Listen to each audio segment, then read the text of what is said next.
अब देखो अभी तक जो भी लेक्चर था उसमें हमने बात करी थी वहां पे प्योर रोलिंग की, है कि नहीं। तो वहां पे हमने प्योर रोलिंग की थ्योरी पढ़ी थी, फिर प्योर रोलिंग मोशन हमने देखा था इंक्लाइंड प्लेन पे, और बाद में हमने बात किया था प्योर रोलिंग किस पे, किसी मूविंग सरफेस पे। अब जो लास्ट टॉपिक आता है रोटेशनल मोशन का वो आता है रोलिंग विथ स्लिपिंग। तो नेक्स्ट हेडिंग डालो वहां पे, रोलिंग विथ स्लिपिंग।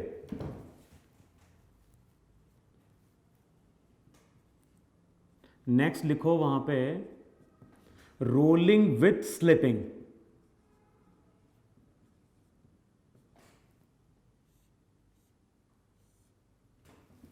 अच्छा, अब वहां पे याद है कि नहीं याद है हम लोगों ने क्या चीज डिस्कस करी थी। वहां पे हमने डिस्कस किया था कि अगर हमारे पास कोई व्हील है,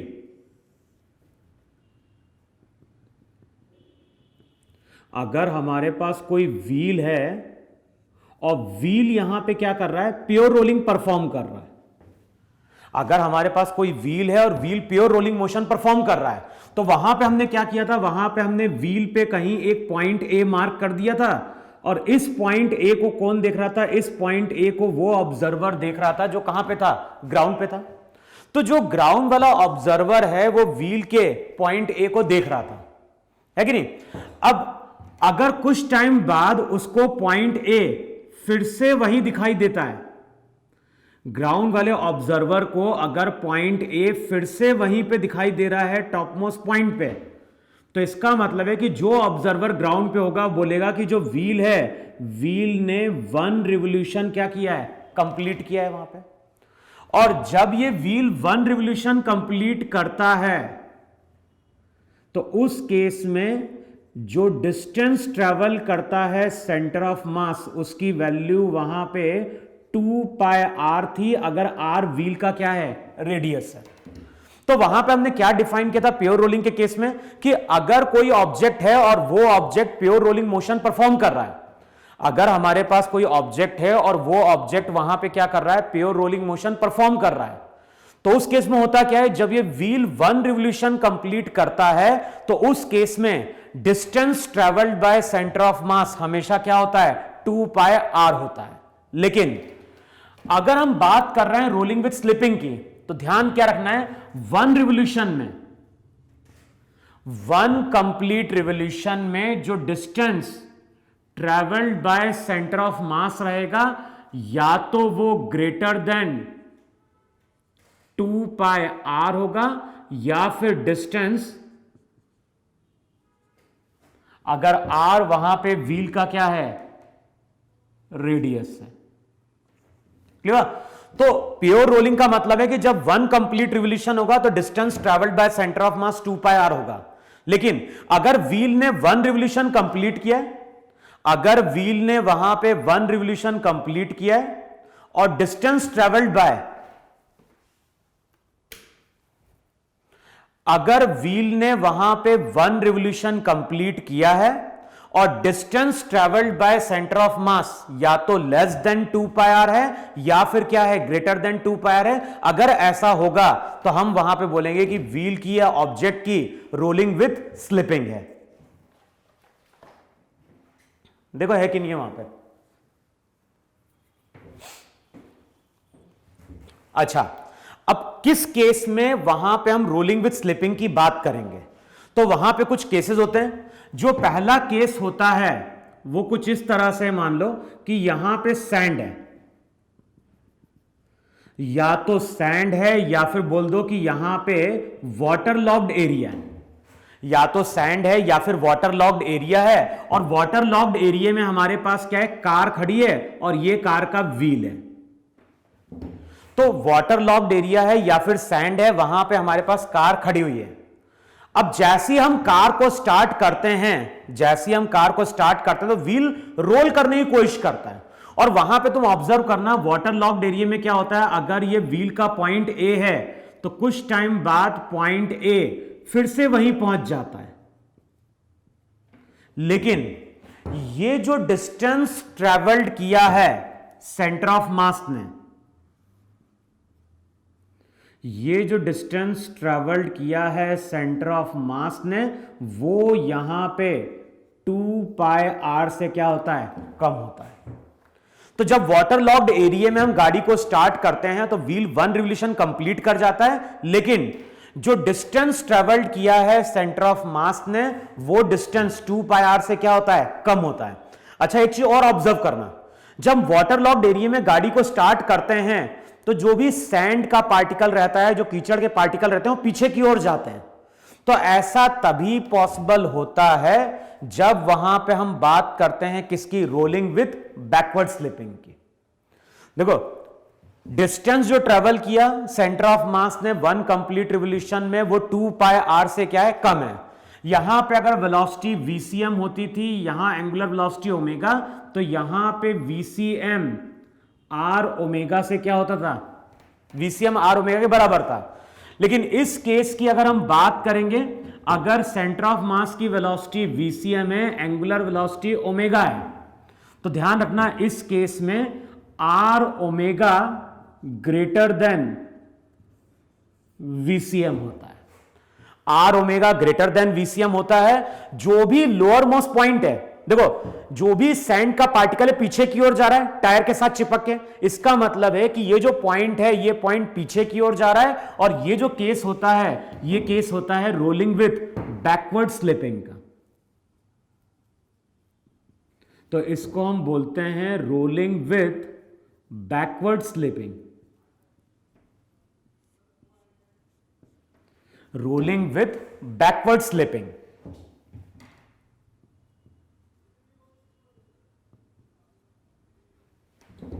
अच्छा, अब यहां पे जो डिस्टेंस ट्रेवल्ड किया है वो उसने ट्रेवल किया है लेस देन 2 पाई आर वहां पे। फिर मैं बोल रहा हूं नेक्स्ट डायग्राम ड्रॉ करो कि मान लो हमारे पास एक रोड है, और जो भी रोड है, ये रोड मेरी वेट है। तो यहां पे हम बात कर रहे हैं रोड की, लेकिन ये जो रोड है, ये रोड मेरी यहां पे क्या है, वेट है। अच्छा, अब अगर हमारे पास कोई वेट रोड है और वेट रोड पे कोई कार मूव कर रही है, कोई कार मूव कर रही है, या फिर कोई मोटरसाइकिलिस्ट क्या कर रहा है, मूव कर रहा है। अब जब वेट रोड पे कोई कार क्या कर रही होती है, मूव कर रही होती है, तो यहां पे हम रोलिंग की बात कर रहे हैं। जो भी कार का टायर है वो यहां पे क्या कर रहा है, रोल कर रहा है। अब सडनली हमने क्या किया, वेट रोड पे हमने सडनली ब्रेक मार दिया। यहां पे था तुम्हारा पॉइंट ए। अब जैसी वेट रोड पे हम ब्रेक मारते हैं तो ऑब्जर्व करना, वहां पे ओमेगा कम हो जाता है, वहां पे ओमेगा सडनली कम हो जाता है, लेकिन वीसीएम क्या होता है, ज्यादा रहता है। और इस केस में होगा क्या, कुछ टाइम बाद हमें पॉइंट ए फिर से यहां कहीं दिखाई देगा,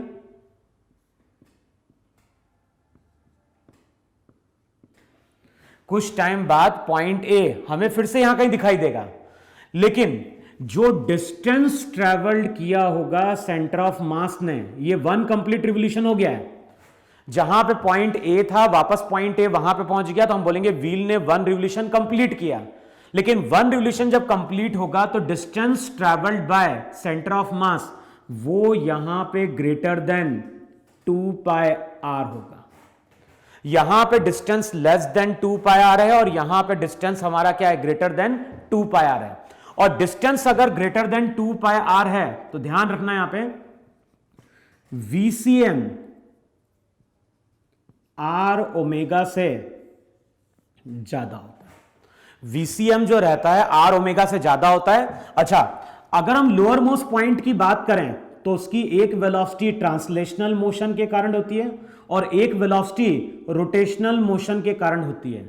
अगर VCM greater than r omega है तो ध्यान रखना जो लोअर मोस्ट पॉइंट रहता है व्हील का वो आगे की ओर जा रहा है, और अगर लोअर मोस्ट पॉइंट व्हील का आगे की ओर जा रहा है तो ये किसका केस बनेगा, ये बनेगा रोलिंग विथ फॉरवर्ड स्लिपिंग का।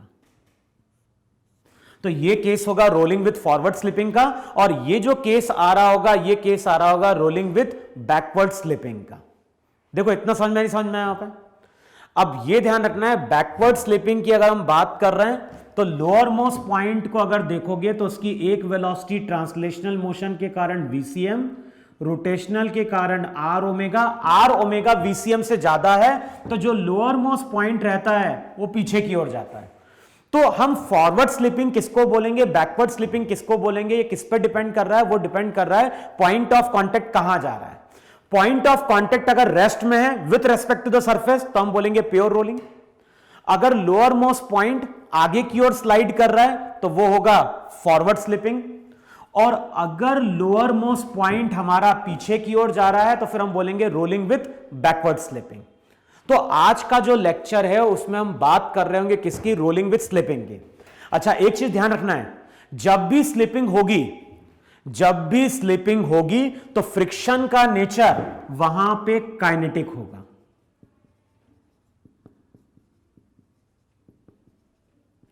समझना है।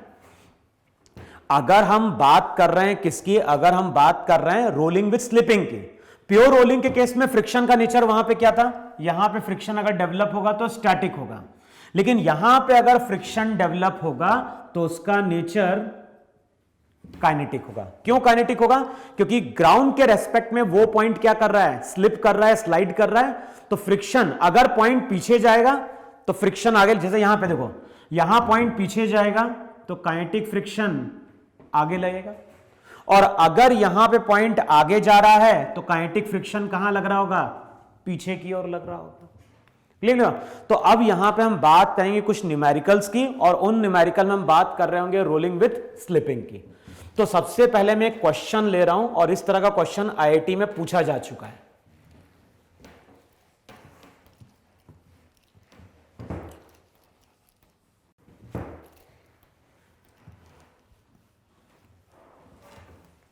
अच्छा,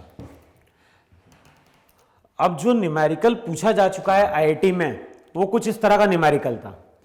न्यूमेरिकल में क्या बोलता है कि ग्राउंड है, यहां पे है ग्राउंड,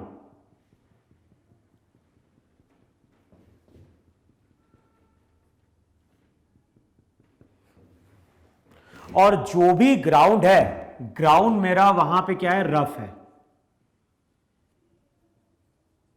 सरफेस रफ है, कोफिशिएंट ऑफ फ्रिक्शन कितना है, म्यू। अब इस रफ सरफेस पे हम कर क्या रहे हैं, इस रफ सरफेस पे हम एक डिस्क को लाके प्रोजेक्ट कर रहे हैं, और जो भी डिस्क है, डिस्क को हमने v0 वेलोसिटी से वहां पे थ्रो किया है। तो हमने क्या किया, रफ सरफेस लिया, और रफ सरफेस पे डिस्क को हमने v0 वेलोसिटी से केवल क्या कर दिया, इस तरह से थ्रो कर दिया। हमने अभी इसको कोई एंगुलर वेलोसिटी नहीं दी है। तो जो भी ऑब्जेक्ट है, ऑब्जेक्ट तुम्हारा वहां पे डिस्क है, इसका मास मान लो m, रेडियस कितना r।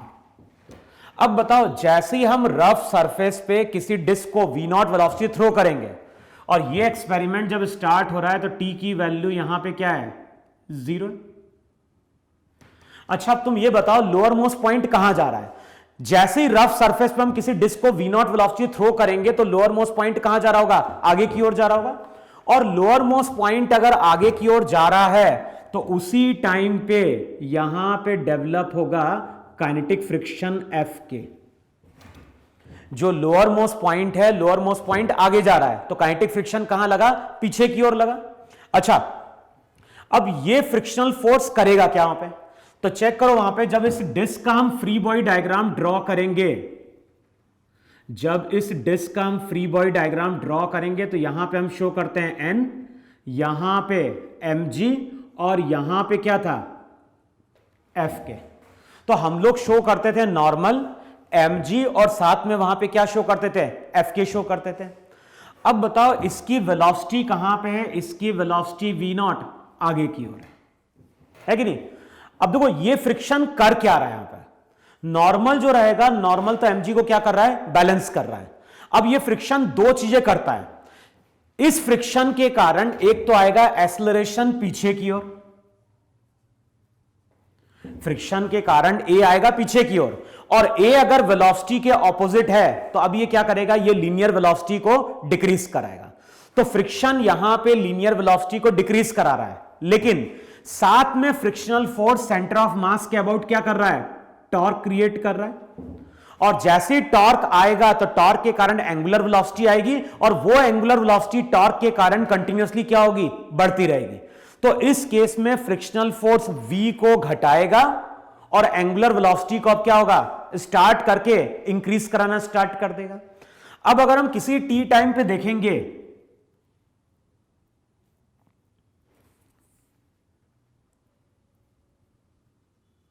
अब देखो मान लो अगर हम किसी टी टाइम पे देखेंगे तो इसके पास v होगा, साथ में इसके पास क्या होगा, ओमेगा होगा,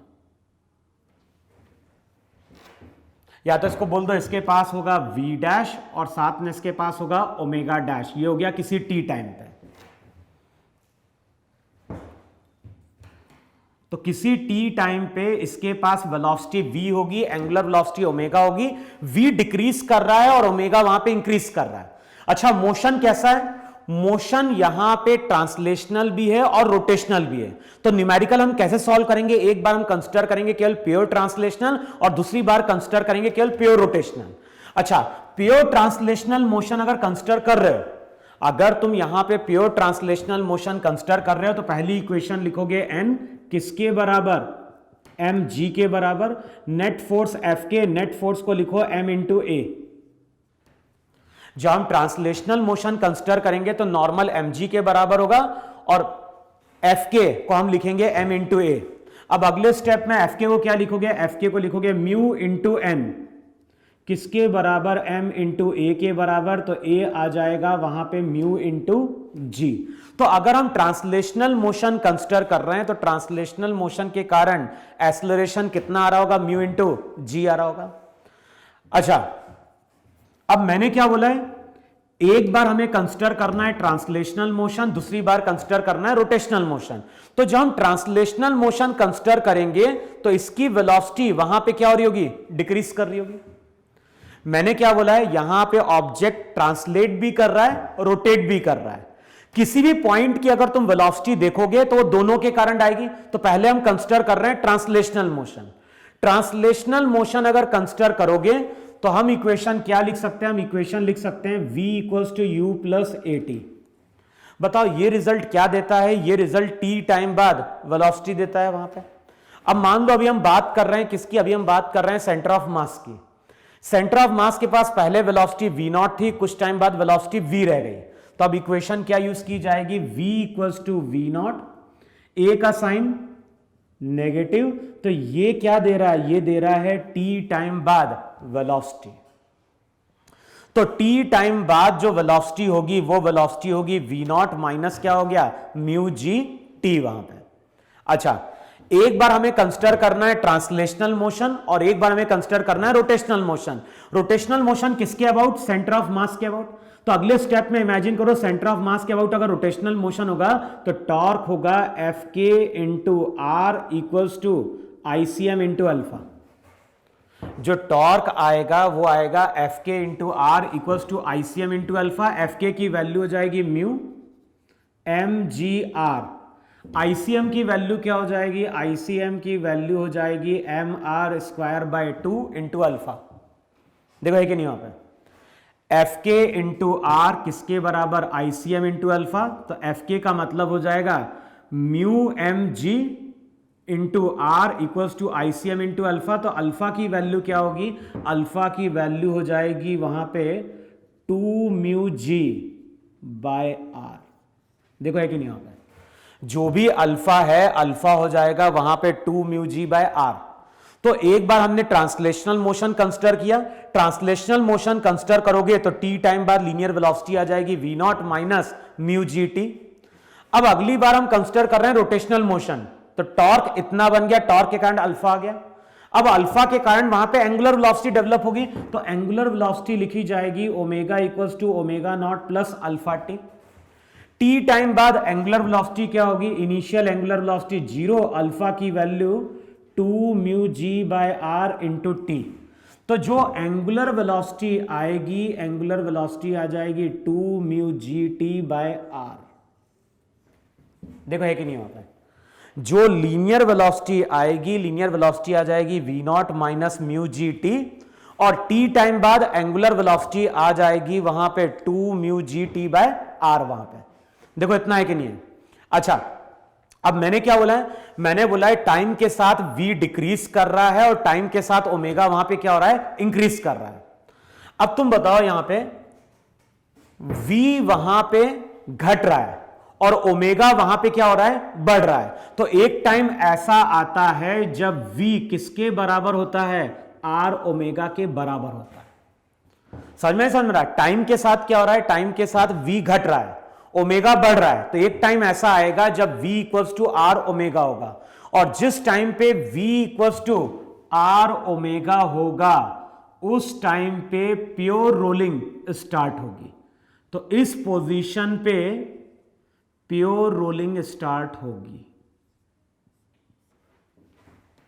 तो जब तक v equals to are omega नहीं आएगा तब तक व्हील की क्या होगी, रोलिंग विथ स्लिपिंग होगी। लेकिन जैसे v equals to are omega आएगा तो यहां पे हम बात कर रहे हैं कि अब ये wheel pure rolling motion start करेगा। अच्छा, कितने टाइम बाद प्योर रोलिंग होगा, तो v equals to are omega use करो। तो v की वैल्यू थी v naught minus mu g t into r omega. Omega की वैल्यू हो गई 2 mu g t by r. R से आर कैंसल आउट होगा, टी की वैल्यू हो जाएगी वी नॉट, टी की वैल्यू हो जाएगी v naught by 3 mu g. देखो है कि नहीं आता है, जो भी टाइम टी निकल के आएगा टी की वैल्यू हो जाएगी वहां पे कितनी, वी नॉट बाय कितना, 3 म्यू जी। तो इतने टाइम बाद वहां पे क्या होगी, प्योर रोलिंग स्टार्ट हो रही होगी। अच्छा, जैसी प्योर रोलिंग स्टार्ट होगी तो उस टाइम पे हम कैलकुलेट कर सकते हैं वी और ओमेगा। तो जब प्योर रोलिंग स्टार्ट होगी तो लीनियर वेलोसिटी क्या होगी, पुट करो। तो यहां पे हो जाएगा v naught minus mu g, t का मतलब v naught by 3 mu g. अगले स्टेप में v naught minus v naught by 3, 2 v naught by 3। तो जिस टाइम पे प्योर रोलिंग स्टार्ट होगी उस टाइम पे लीनियर वेलोसिटी होगी 2 वी नॉट बाय 3। अच्छा, एंगुलर वेलोसिटी क्या होगी, तो एंगुलर वेलोसिटी तो होती है v equals to are omega, तो ओमेगा हो जाएगा v बाय आर, तो 2 वी नॉट बाय 3r, ये हमारी क्या होगी, एंगुलर वेलोसिटी होगी वहां पे। तो कई बार एग्जाम में क्वेश्चन ऐसा पूछा जा चुका है कि कितने टाइम बाद प्योर रोलिंग स्टार्ट होगी। तो प्योर रोलिंग स्टार्ट होगी तो उस टाइम पे v equals to are omega कर देंगे, टाइम मिल जाएगा, टाइम की वैल्यू पुट करोगे तो यहां से हमें लीनियर वेलोसिटी मिलेगी और यहां से हमें क्या मिल रही होगी, यहां से हमें मिल रही होगी एंगुलर वेलोसिटी। अच्छा, अभी तक फ्रिक्शन कहां लग रहा था, अभी तक फ्रिक्शन पीछे की ओर लग रहा था। अब जैसी प्योर रोलिंग स्टार्ट होगी तो होता क्या है, तो कई बार पूछता है कि फ्रिक्शन का डायरेक्शन क्या होगा या फ्रिक्शन की वैल्यू क्या होगी। तो जैसी प्योर रोलिंग स्टार्ट होगी फ्रिक्शन अगर डेवलप हुआ तो उसका नेचर स्टैटिक होना चाहिए। अब कैसे हम कैलकुलेट करें डायरेक्शन वहां पे, तो सबसे पहले सरफेस को फ्रिक्शनलेस मान लो। सबसे पहले हमने सरफेस को फ्रिक्शनलेस मान लिया। सरफेस को फ्रिक्शनलेस मानोगे तो एन होगा और mg होगा। बताओ इसके अलावा कोई फोर्स है क्या, तो जब भी हमें फ्रिक्शन का डायरेक्शन फाइंड आउट करना होता है सबसे पहले हम सरफेस को स्मूथ इमेजिन करते हैं, फिर एक बार हम ट्रांसलेशनल मोशन के कारण एक्सेलरेशन कैलकुलेट करते हैं और दूसरी बार हम एक्सेलरेशन कैलकुलेट करते हैं ड्यू टू रोटेशनल मोशन। तो जब हम ट्रांसलेशनल मोशन कंसीडर करेंगे तो बताओ a1 की वैल्यू जीरो होगी, नहीं जीरो होगी वहां पे, क्यों, क्योंकि हॉरिजॉन्टली कोई फोर्स ही नहीं लग रहा है, तो a1 जीरो। अच्छा, किसी का टॉर्क है क्या सेंटर ऑफ मास के अबाउट, नहीं, टॉर्क अगर जीरो तो अल्फा जीरो तो a2 equals to R alpha, वो भी क्या हो गया, जीरो। तो ट्रांसलेशनल मोशन कंसीडर करोगे तो लोअर मोस्ट पॉइंट का acceleration zero, rotational motion consider करोगे तब भी लोअर मोस्ट पॉइंट का एक्सेलरेशन, दोनों को ऐड कर दो। अब दोनों को अगर ऐड करोगे तो मैंने क्या लिखवाया था, लोअर मोस्ट पॉइंट का एक्सेलरेशन आगे की ओर तो फ्रिक्शन पीछे की ओर, लोअर मोस्ट पॉइंट का एक्सेलरेशन पीछे की ओर तो फ्रिक्शन आगे की ओर। यहां पे लोअर मोस्ट पॉइंट का एक्सेलरेशन जीरो निकल के आ रहा है। इसका मतलब है जैसे ही प्योर रोलिंग स्टार्ट होगी फ्रिक्शन वहां पे खत्म हो जाता है। समझ में नहीं समझ में, जब तक प्योर रोलिंग स्टार्ट नहीं होगी, जब तक प्योर रोलिंग स्टार्ट नहीं हो रही है तब तक फ्रिक्शन कंटिन्यूअसली एक्ट कर रहा है। एक बार प्योर रोलिंग स्टार्ट हो गई तो उस केस में लोअर मोस्ट पॉइंट मूव नहीं कर पा रहा है, ना आगे ना पीछे, तो उस केस में फ्रिक्शन जीरो हो जाएगा। और ध्यान रखना, फ्रिक्शन अगर जीरो हो गया तो इसका मतलब है कि अब v भी कांस्टेंट रहेगा और ओमेगा भी कांस्टेंट रहेगा। इसका मतलब है कि कुछ टाइम बाद मान लो टाइम हो गया टी डैश। अब टी डैश टाइम पे अगर देखोगे, अगर टी डैश टाइम पे अगर देखोगे, वेलोसिटी हमारी अभी भी v रहेगी और क्या रहेगी, ओमेगा रहेगी। तो ना तो अब v में चेंज आएगा ना ही ओमेगा में चेंज आएगा। क्यों नहीं चेंज आएगा? क्योंकि v में चेंज तभी आएगा ना जब हॉरिजॉन्टल कोई फोर्स लगेगा, और ओमेगा में चेंज तभी आएगा जब सेंटर ऑफ मास के अबाउट किसी का टॉर्क बनेगा।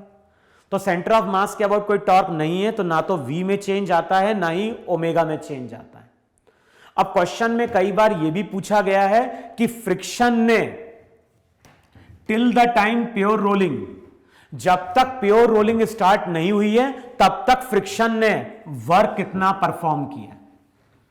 जब तक फ्रिक्शन की प्योर रोलिंग, जब तक ऑब्जेक्ट की प्योर रोलिंग नहीं हुई है तब तक फ्रिक्शन ने वर्क कितना परफॉर्म किया है, तो वहां पे हम यूज करेंगे वर्क एनर्जी थ्योरम।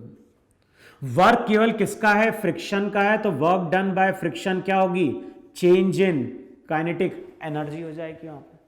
अब इनिशियल काइनेटिक एनर्जी मालूम थी, इनिशियल काइनेटिक एनर्जी थी half m v naught square. बाद में काइनेटिक एनर्जी क्या होगी, हाफ एम 2v0 बाय 3 का स्क्वायर प्लस क्या होगा, half ICM into omega square. वहां अब ICM क्या हो जाएगा, डिस्क का हो जाएगा mr स्क्वायर बाय 2, और ओमेगा भी कैलकुलेट किया था, ओमेगा था 2v0 बाय 3r। तो जो भी एनर्जी में चेंज आ रहा है, काइनेटिक एनर्जी में चेंज आ रहा है, वो किसके कारण आ रहा है, वो आ रहा है फ्रिक्शन के कारण। नॉर्मल का कोई वर्क नहीं है, mg का कोई वर्क नहीं है, तो यहां से हम ये बोल सकते हैं कि final kinetic energy minus initial kinetic energy, यही work done by the friction है। और ध्यान ना, फ्रिक्शन का नेचर काइनेटिक है और इसका वर्क वहां पे क्या आना चाहिए, नेगेटिव आना चाहिए। तो दोनों को सब्ट्रैक्ट करोगे तो यहां से change in kinetic energy negative आ रही होगी। तो इस फॉर्मूले को यूज करोगे तो हमें क्या मिल जाएगा, work done by the friction. अच्छा, यहां से लेके यहां तक फ्रिक्शन ने वर्क परफॉर्म किया है, लेकिन क्वेश्चन में कई बार यह भी पूछता है कि जैसी प्योर रोलिंग स्टार्ट हो गई उसके बाद फ्रिक्शन का वर्क क्या है। तो ध्यान रखना, जैसी प्योर रोलिंग स्टार्ट होगी फ्रिक्शन जीरो हो जाएगा। फ्रिक्शन जीरो हो जाएगा तो अब इस केस में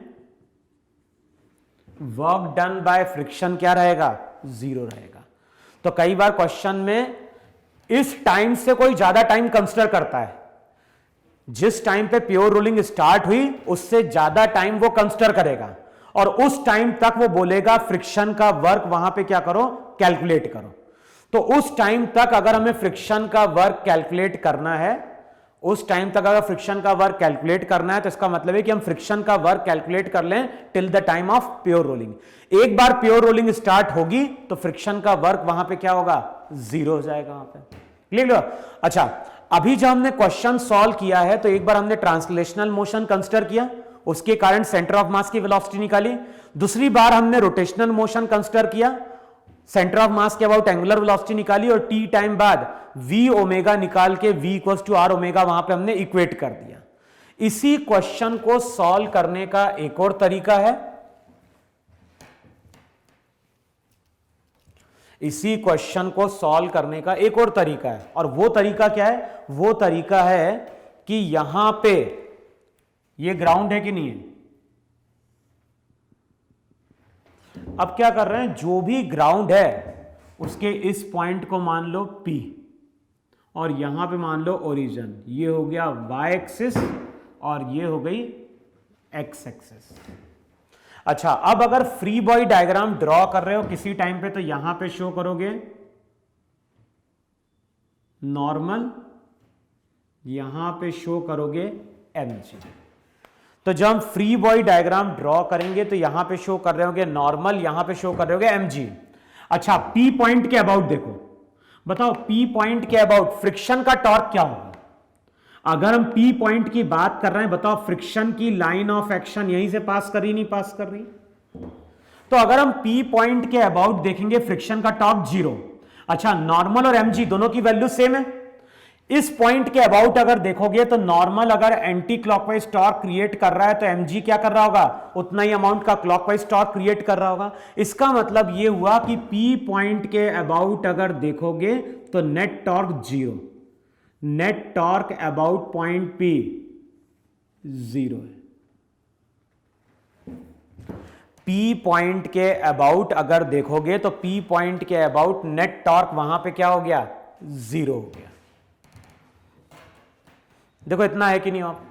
अच्छा, ये चीज हमने पढ़ी है कि किसी भी पॉइंट के अबाउट अगर टॉर्क जीरो होगा तो उस पॉइंट के अबाउट एंगुलर मोमेंटम मेरा वहां पे क्या होगा, कंजर्व हो जाएगा वहां पे। तो इस क्वेश्चन को हम सॉल्व कर सकते हैं जबकि हम P पॉइंट के अबाउट एंगुलर मोमेंटम कंजर्व करा दें।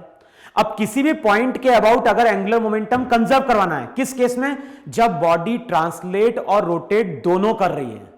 तो याद होगा हमने कैसे कैलकुलेट किया था, तो हम क्या बोलेंगे, हम बोलेंगे इनिशियली एंगुलर मोमेंटम। एक बार हम क्या करते हैं, सेंटर ऑफ मास पे बैठ के आई ओमेगा लिखते हैं। एक बार हम सेंटर ऑफ मास के बैठ के रोटेशनल मोशन कंसीडर करते हैं। तो सेंटर ऑफ मास पे बैठ के अगर तुम रोटेशनल मोशन कंसीडर करोगे तो ओमेगा जीरो, तो रोटेशन के कारण तो क्या हो गया, जीरो। फिर अगले स्टेप में पूरे मास को हम सेंटर में मानते हैं और फिर उस सेंटर ऑफ मास का एंगुलर मोमेंटम P पॉइंट के अबाउट लिखते हैं। तो P पॉइंट के अबाउट अगर लिखोगे तो लिखोगे linear momentum into perpendicular distance. अच्छा, डायरेक्शन क्या होगा, तो P पॉइंट यहां कहीं है, यहां पे व्हील का सेंटर था तो ये हो जाएगा R वेक्टर और ये हो जाएगा वहां पे P वेक्टर।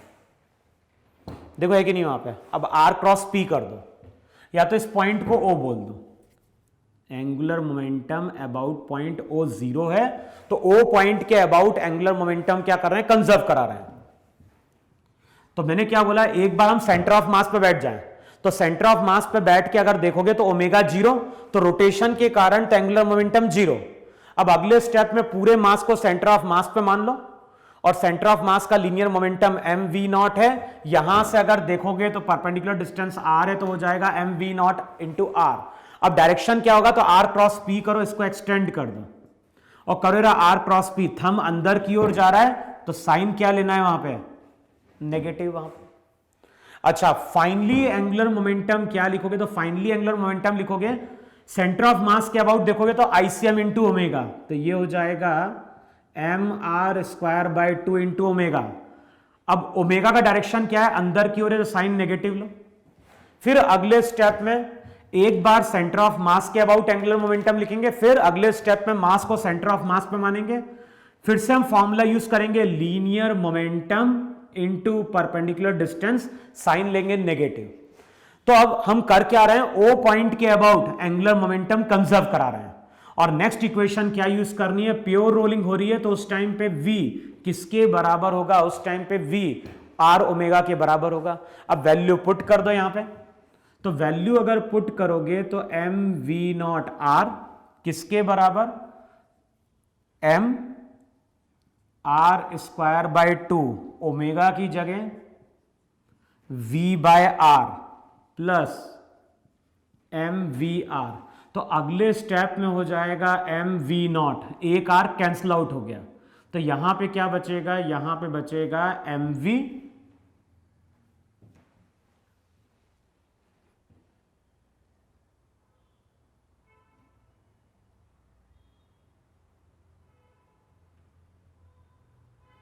ठीक है, एक आर यहां पे आएगा, आर कैंसल आउट होगा, बचेगा m v by 2 plus m v. तो v की वैल्यू हो जाएगी 2v नॉट बाय 3। जो भी v आएगा v यहां पे हो जाएगा कितना, v यहां पे हो जाएगा 2v नॉट बाय 3। तो ये हमारी वहां पे क्या होगी, लीनियर वेलोसिटी होगी वहां पे। तो जब ये क्वेश्चन सॉल्व करते हैं तो या तो हम क्या करें, t टाइम बाद लीनियर वेलोसिटी निकालें, t टाइम बाद एंगुलर वेलोसिटी निकालें और दोनों को वहां पे इक्वेट कर दें v equals to are omega को, तो टाइम मिल जाएगा, टाइम से v से ओमेगा मिल जाएगा। दूसरा तरीका क्या है, इस पॉइंट के अबाउट टॉर्क जीरो है तो एंगुलर मोमेंटम क्या करें, कंजर्व करा दें। एंगुलर मोमेंटम कंजर्व कराने का तरीका क्या था, एक बार सेंटर ऑफ मास के अबाउट एंगुलर मोमेंटम प्लस दूसरी बार पूरे मास को सेंटर ऑफ मास पे मानो, ट्रांसलेशनल मोशन कंसीडर करो और लिखो वहां पे उसकी दूसरी टर्म, वहां पे साइन के साथ लिखना है। यहां पे वैल्यू आ गई v इक्वल्स टू 2v0/3 और एक बार वेलोसिटी निकल के आ गई तो v equals to r omega से हम एंगुलर वेलोसिटी भी क्या कर लेंगे, कैलकुलेट कर लेंगे। लेकिन इस मेथड से हम टाइम कैलकुलेट नहीं कर सकते। टाइम अगर कैलकुलेट करना होगा तो टाइम कैलकुलेट करने का तरीका वही है, ट्रांसलेशनल मोशन, रोटेशनल मोशन और v equals to r omega को वहां पे इक्वेट कर दो। बताओ इतना क्लियर हुआ कि नहीं क्लियर हुआ सबको? अब नोट डाउन करो इसको जरा और नेक्स्ट क्वेश्चन लिखो जरा।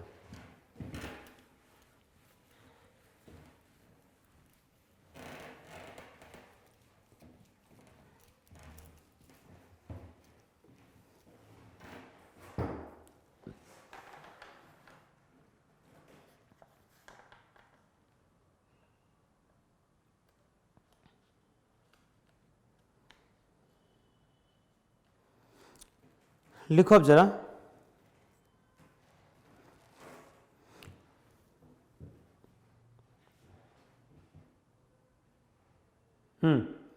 क्वेश्चन में क्या बोल रहा है, a uniform disc of radius 0.2 metre, a uniform disc of radius 0.2 metre kept over a rough horizontal surface is given velocity v not and angular velocity omega not. तो हमारे पास question में क्या बोल रहा है, कि यूनिफॉर्म डिस्क है। तो क्वेश्चन में किसकी बात कर रहा है, क्वेश्चन में बात कर रहा है वहां पे डिस्क की। अच्छा, जो भी डिस्क की बात कर रहा है, डिस्क का रेडियस वहां पे कितना है, डिस्क का रेडियस वहां पे 0.2 मीटर है। तो डिस्क का रेडियस 0.2 मीटर है और डिस्क को वहां पे हमने वेलोसिटी दी है v नॉट और एंगुलर वेलोसिटी ओमेगा नॉट, कुछ इस तरह से।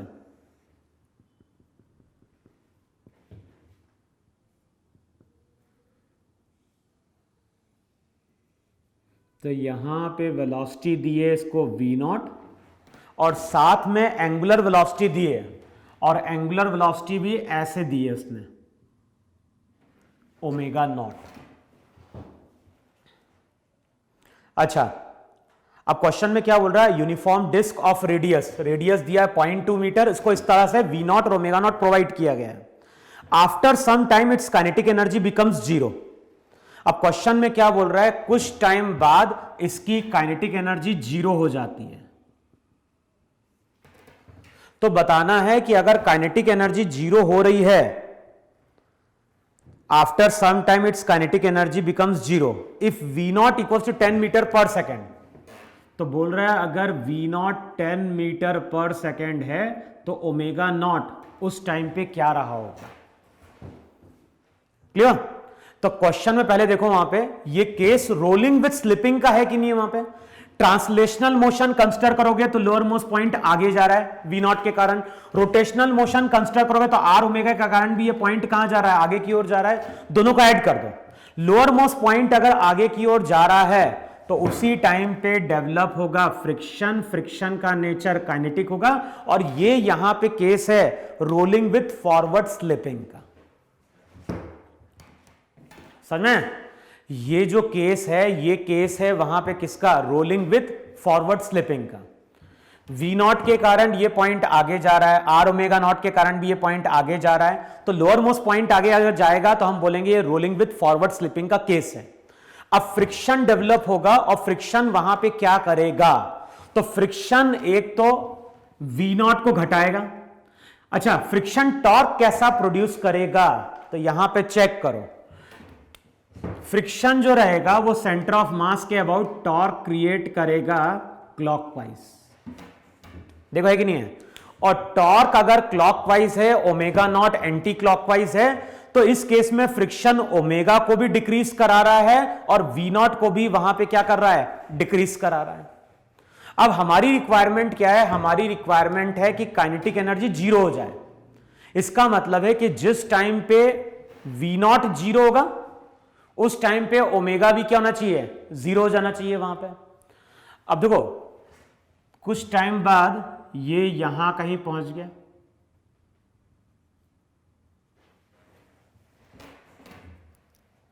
अच्छा, दो तरीके हैं क्वेश्चन को सॉल्व करने के। एक तो तरीका मेरा क्या है कि हम एक्सेलरेशन निकालें, अल्फा निकालें, टी टाइम बाद वी भी जीरो कर दें, टी टाइम बाद ओमेगा भी जीरो कर दें, क्वेश्चन खत्म हो जाएगा। दूसरा तरीका क्या है कि हम एंगुलर मोमेंटम कंजर्व करा दें। किस पॉइंट के अबाउट? इस पॉइंट ओ के अबाउट। अच्छा, ओ पॉइंट के अबाउट देखो इनिशियली एंगुलर मोमेंटम क्या होगा, तो ओमेगा एंटी क्लॉकवाइज है तो बाहर की ओर, इनिशियली एंगुलर मोमेंटम क्या लिखोगे? इनिशियली एंगुलर मोमेंटम लिखोगे वहां पे ओमेगा नॉट बाहर की ओर है, तो वहां पे लिखो mr²/2 into omega not. Sign positive लेंगे क्योंकि बाहर की ओर है, तो बाहर की ओर होगा तो साइन वहां पे क्या लेंगे? पॉजिटिव लेंगे। तो एक बार सेंटर ऑफ मास के अबाउट एंगुलर मोमेंटम लेंगे, फिर अगली बार क्या करेंगे? पूरे मास को हमें कंसीडर करना है उसके सेंटर पे। और अब अगर ट्रांसलेशनल मोशन कंसीडर करोगे तो एंगुलर मोमेंटम आएगा linear momentum into perpendicular distance. और साइन क्या लिया जाएगा? साइन यहां पे लिया जाएगा नेगेटिव, क्योंकि आर क्रॉस पी करो, इस तरह से आर वेक्टर आएगा, इस तरह से पी वेक्टर आएगा। तो जब मैं आर क्रॉस पी करूंगा तो अंदर की ओर जा रहा होगा, तो मैं लिखूंगा -mv0 इंटू आर। ये इनिशियल एंगुलर मोमेंटम है कि नहीं वहां पे? अच्छा, फाइनली क्या होना चाहिए? फाइनली अगर काइनेटिक एनर्जी जीरो है तो ना तो उसके पास v है ना ही ओमेगा है, तो रोटेशन के कारण जीरो, ट्रांसलेशन के कारण भी क्या हो गया? जीरो वहां पे। अब इन दोनों को इक्वेट कर दो वहां पे, और रिलेशन क्या निकल के आ रहा है? इन दोनों को अगर इक्वेट करोगे तो रिजल्ट आ जाएगा mr²/2 into omega not. m cancel out होगा, एक r कैंसिल आउट होगा, तो ओमेगा नॉट हो जाएगा 2v0/r। देखो है कि नहीं है? तो रिजल्ट हो जाएगा 2v0 10r। तो जो भी एंगुलर वेलोसिटी आएगी वो आएगी 100 रेडियन पर सेकेंड। चेक कर लेते हैं आंसर इसका। तो जो 20th है,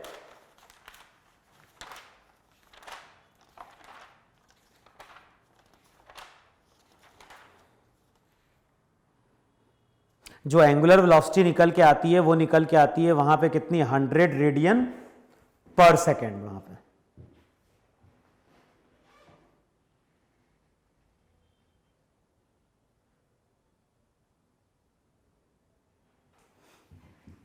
देखो इतना समझ में नहीं समझ में वहां पे। फिर लिखो नेक्स्ट क्वेश्चन, लिखो यार।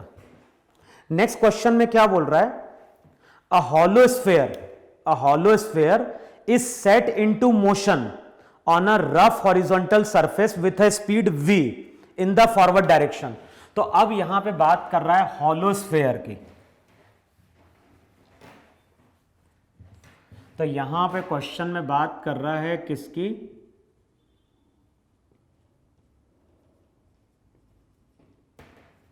तो यहां पे हम लोग बात कर रहे हैं किसकी? एक हॉलो स्फेयर की। अब हॉलो स्फेयर में इसको हमने वेलोसिटी दी है v, और साथ में इसी डायरेक्शन में हमने एंगुलर वेलोसिटी दी है ओमेगा। और ओमेगा किसके बराबर है? ओमेगा v/r के बराबर है। अच्छा, अब क्वेश्चन में क्या बोल रहा है? A hollow sphere is set into motion on a rough horizontal surface with a speed v in the forward direction and rotational speed v/r in counter clockwise direction as shown in figure. First part में क्या बोल रहा है? First part में बोल रहा है find the translational speed of the sphere when it stops rotating. तो बताना है कि एक टाइम ऐसा आता है जब v की वैल्यू जीरो हो जाती है। यहां पे t की वैल्यू जीरो थी। अब एक टाइम हमें ऐसा कैलकुलेट करना है जहां पे क्या चीज जीरो हो गई है? Find the translational speed when it stops rotating. तो हमें वो टाइम कैलकुलेट करना है जहां पे एंगुलर वेलोसिटी जीरो हो गई है, लेकिन स्टिल अभी भी वहां पे क्या है? लीनियर वेलोसिटी प्रेजेंट है। अच्छा, सबसे पहले देखो पॉइंट कहां जा रहा है? ट्रांसलेशनल मोशन के कारण भी आगे, रोटेशनल के कारण भी आगे, तो फ्रिक्शन कहां लग रहा होगा? पीछे लग रहा होगा। सबसे पहले एक्सेलरेशन कैलकुलेट करो, फ्री बॉडी डायग्राम ड्रॉ कर दो यहां पे, नॉर्मल। तो एक बार कंसिडर करो translational motion, n m g के बराबर एफ के को लिखो म्यू इंटू एन। तो सबसे पहले तो कैलकुलेट कर लो, ए आ गया म्यू इंटू जी। तो जब ट्रांसलेशनल मोशन कंसिडर करोगे तो ए की वैल्यू आ जाएगी म्यू इंटू जी। अब टी टाइम बाद एंगुलर वेलोसिटी क्या होगी? इस टाइम को टी डैश बोलो। तो टी डैश टाइम बाद अगर लीनियर वेलोसिटी कैलकुलेट करनी है वी डैश, तो वी डैश हो जाएगा v minus mu g into t dash. बताओ ये टी डैश टाइम बाद लीनियर वेलोसिटी है कि नहीं है वहां पे? अच्छा, टी डैश टाइम बाद मुझे लीनियर वेलोसिटी मालूम है। अगर टी डैश टाइम बाद मुझे लीनियर वेलोसिटी मालूम है, तो सबसे पहले हमें यह चेक करना है कौन सी वैल्यू पहले जीरो हो सकती है। देखो जरा, मैंने क्या बोला, ये फॉर्मूला क्या दे रहा है? पहले तो चेक करो, ये फॉर्मूला दे रहा है टी टाइम बाद लीनियर वेलोसिटी। अच्छा, टी टाइम बाद एंगुलर वेलोसिटी कैलकुलेट करनी है तो कैसे कैलकुलेट करोगे? टॉर्क कैलकुलेट करो।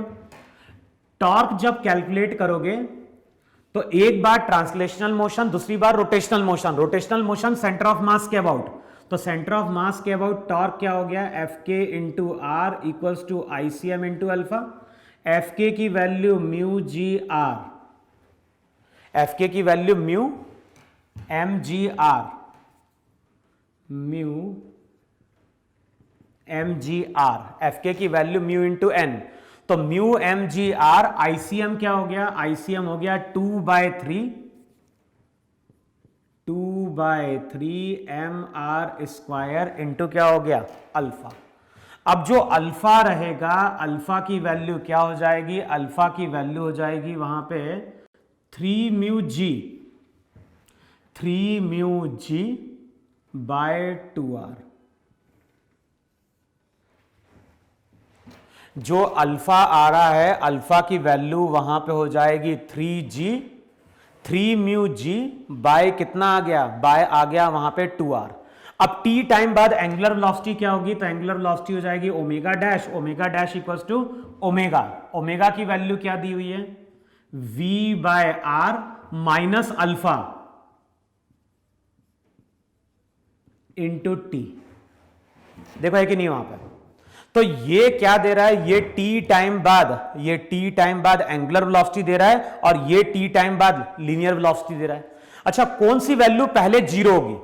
तो मान लो लीनियर वेलोसिटी को अगर जीरो करोगे तो टी डैश की वैल्यू आएगी v बाय म्यू जी। और अगर एंगुलर वेलोसिटी को जीरो करोगे, अगर एंगुलर वेलोसिटी को वहां पे जीरो करोगे तो जो टाइम निकल के आएगा वो आ जाएगा वहां पे 2v बाय 3 म्यू जी। देखो आएगा कि नहीं आएगा? r से r कैंसिल आउट होगा, 2v बाय 3 म्यू जी। बताओ कौन सी चीज पहले आएगी? यहां पे फ्रिक्शन क्या कर रहा है? यहां पे फ्रिक्शन v को भी घटा रहा है, ओमेगा को भी घटा रहा है, लेकिन कौन सी चीज पहले जीरो होगी? तो पहले वहां पे ओमेगा जीरो होगा, फिर जाके v जीरो होगा। टेंडेंसी ऐसी है। तो सबसे पहले वहां पे क्या चीज जीरो रही होगी? सबसे पहले वहां पे टी डैश टाइम पे, इसको कुछ टी नॉट टाइम मान लो, तो यहां पे टाइम टी नॉट हो गया। तो सबसे पहले हमने वो टाइम कैलकुलेट कर लिया जहां पे एंगुलर वेलोसिटी क्या होगी? जीरो होगी। अब टी नॉट टाइम पे अगर देखोगे तो एंगुलर वेलोसिटी तो जीरो है, लेकिन उस टाइम पे अभी भी क्या है? लीनियर वेलोसिटी है, और लीनियर वेलोसिटी हो जाएगी v dash v minus mu g. Time की जगह क्या पुट करना है? टाइम की जगह टी नॉट पुट करना है। ये टी टाइम पे लीनियर वेलोसिटी थी, या टी टाइम पे एंगुलर वेलोसिटी थी? पहले हमने चेक किया कौन से टाइम पे क्या चीज जीरो हो रही है। तो linear velocity v by mu g time पे जीरो होगी, angular velocity 2v by 3 mu g पे क्या होगी? जीरो होगी वहां पे। तो अब जो लीनियर वेलोसिटी आएगी, लीनियर वेलोसिटी आ जाएगी वहां पे v माइनस म्यू जी, और t की जगह पुट कर दो वहां पे 2v बाय 3 म्यू जी। तो v डैश जो रहेगा, v डैश आ जाएगा वहां पे v/3। चेक करो इतना आ रहा है कि नहीं आ रहा है। इसका मतलब है कि एंगुलर वेलोसिटी 0 होगी, लेकिन अभी भी इसके पास लीनियर वेलोसिटी रहेगी वहां पे। तो फर्स्ट केस में आंसर चेक करो जरा। तो जो फर्स्ट केस है, फर्स्ट केस में क्या बोल रहा है वहां पे, find the translational speed of the sphere when it stops rotating. तो फर्स्ट केस में आता है v/3। देखो है कि नहीं वहां पे। अब अगले पार्ट में क्या बोल रहा है, अगले पार्ट में बोल रहा है when slipping finally ceases and pure rolling start. तो अब बताओ इस केस में प्योर रोलिंग हो सकती है या नहीं हो सकती है। कि देखो ओमेगा 0 हुआ है लेकिन अभी भी v है, और v अगर अभी भी प्रेजेंट है तो v के कारण लोअर मोस्ट पॉइंट आगे की ओर जा रहा होगा, फ्रिक्शन अभी भी काइनेटिक डेवलप हो रहा होगा। अब ये फ्रिक्शन करेगा क्या, तो फ्रिक्शन v को और कम कराएगा।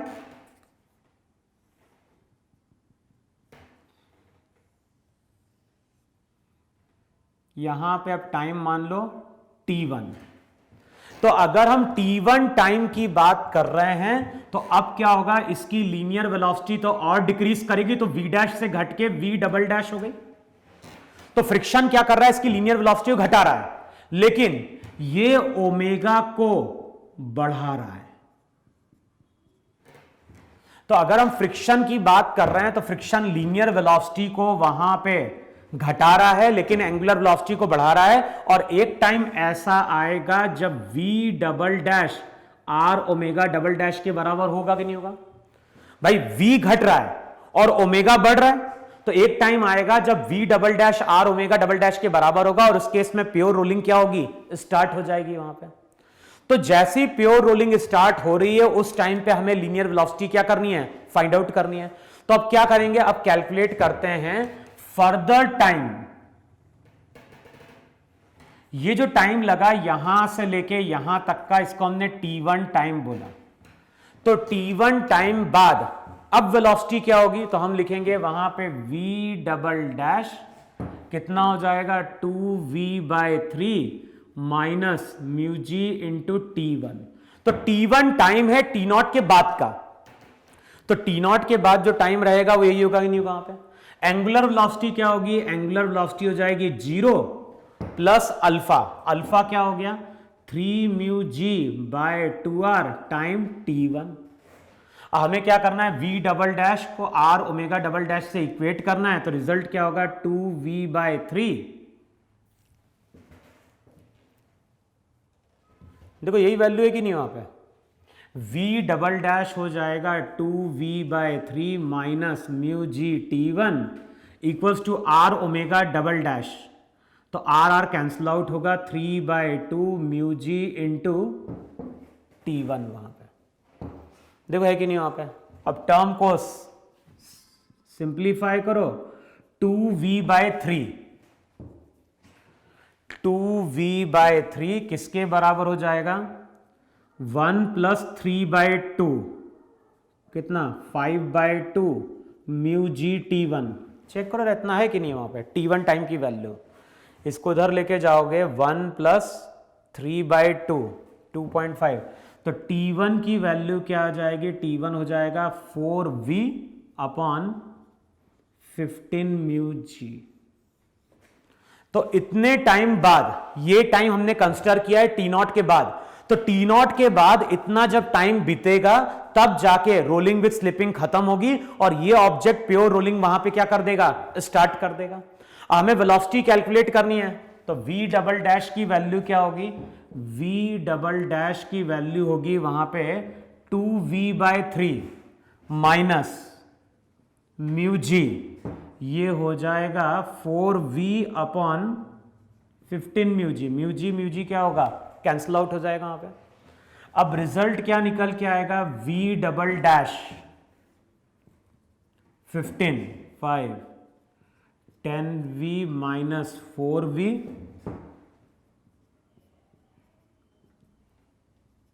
तो बताओ 2v/5। बताओ यही वैल्यू होगी कि नहीं होगी वहां पे। चेक कर लेते हैं आंसर वहां पे।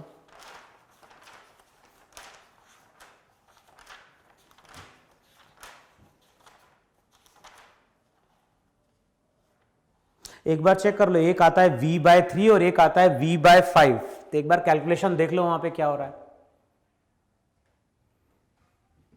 भाई। लीनियर वेलोसिटी कितनी है, लीनियर वेलोसिटी है वहां पे कितनी, 2v/3।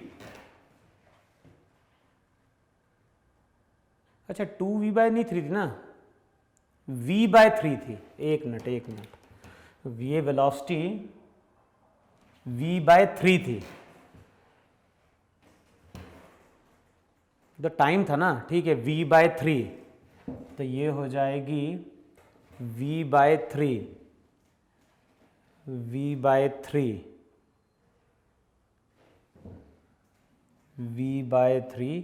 तो ये हो जाएगी 2v/15 म्यू जी,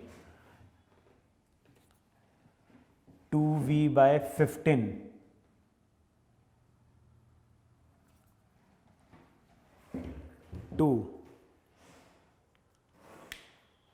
एक बार चेक करो जरा इक्वेशन फिर से वहां पे जरा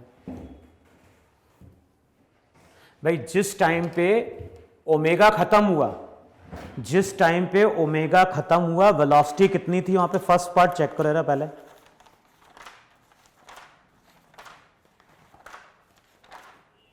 जिस टाइम पे प्योर रोलिंग, जिस टाइम पे ओमेगा खत्म हुआ उस टाइम पे लीनियर वेलोसिटी v/3 थी।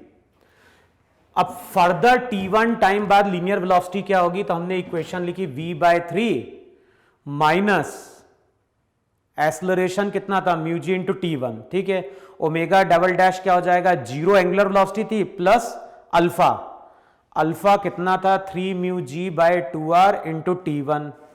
रिजल्ट लिखा v equals to are omega, तो v/3 minus mu g t1 equals to इतना, तो ये हो जाएगा v/3 2.5। तो रिजल्ट तो वही आ रहा है 2v/15 म्यू जी वहां पे। अच्छा अब चेक कर लेते हैं लीनियर वेलोसिटी क्या होगी, v डबल डैश हो जाएगा v/3 minus mu g time 2v/15 mu G, ठीक है। म्यू जी क्या हो गया, कैंसिल आउट हो गया। v डबल डैश की वैल्यू क्या होगी 15, 3 5v माइनस 2v, तो ये हो जाएगा 3v/15, तो ठीक है ये आ गया v/5।